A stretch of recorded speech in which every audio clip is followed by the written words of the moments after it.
paparkan. Sebelumnya saya ingin perkenalkan, nama saya Verlini Dianistia Novianti, NIM 19 10 70 1138, Matkul Ilmu Hukum Reguler Pagi A2. Di sini saya mengangkat materi yang berjudul Hukum Investasi atau Penanaman Modal Menyongsong Era Milenial Baru. Dan ada dua materi yang saya ambil. Yang pertama, hukum dan kebijakan pokok di bidang investasi saat ini. Yang kedua, perubahan lingkungan strategis dan pengaruhnya bagi perkembangan paradigma baru dalam bidang investasi atau penanaman modal.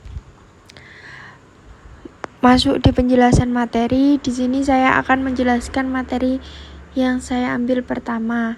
Poin pertama yaitu hukum dan kebijakan pokok di bidang investasi saat ini. Hukum dan kebijakan pokok di bidang investasi saat ini setelah jatuhnya rezim Orde Baru oleh kekuatan reformasi pada tahun 1998, serangkaian penyempurnaan terhadap kebijakan dan ketentuan terhadap kebijakan dan ketentuan perundang-undangan di bidang investasi terus diupayakan oleh pemerintah. Dalam hal untuk menciptakan iklim investasi yang variabel ini, pemerintah melakukan beberapa hal. 1. Menyederhanakan proses tata cara perizinan dan persetujuan dalam rangka penanaman modal,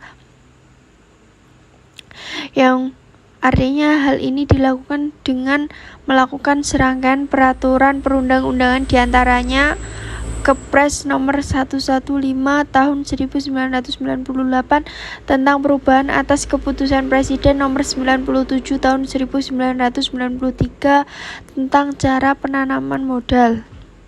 Yang kedua, Instruksi Presiden nomor 22 tahun 1998 tentang penghapusan memiliki rekomendasi instansi teknis dalam permohonan persetujuan penanaman modal.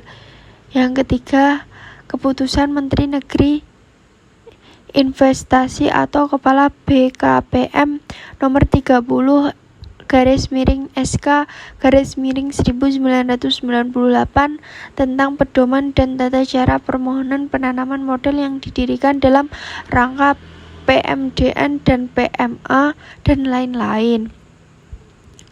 Poin yang kedua, saya ingin sedikit menjelaskan tentang dampak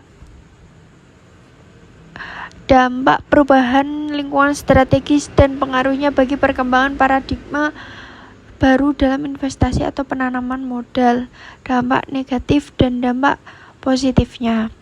Yang pertama, dampak positifnya. 1. Membuka lapangan kerja bagi masyarakat lokal, yang artinya mengecilkan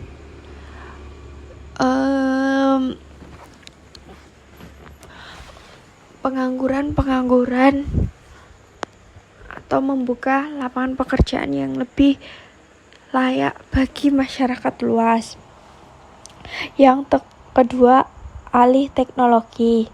Dan yang ketiga, peningkatan pendapatan negara dari sektor pajak, yang artinya semakin banyak investasi, semakin banyak pajak yang didapat oleh negara.